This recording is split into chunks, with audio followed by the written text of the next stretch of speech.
Manusia yang mencari alasan akan menghindari tugas-tugas yang dibeban. Dia yang mencari alasan akan membenarkan setiap kesalahan. Orang yang mencari alasan, kecurangan baginya adalah kemenangan.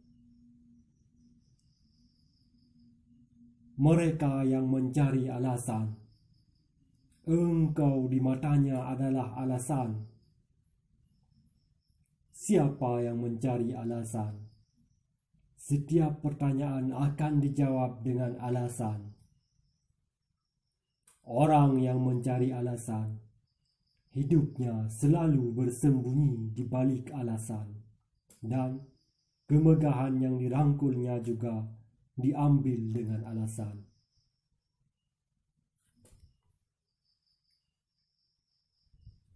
Mereka yang mencari alasan akan mengambil sebanyak mungkin keuntungan di dalam kesempitan orang, diambil dengan alasan.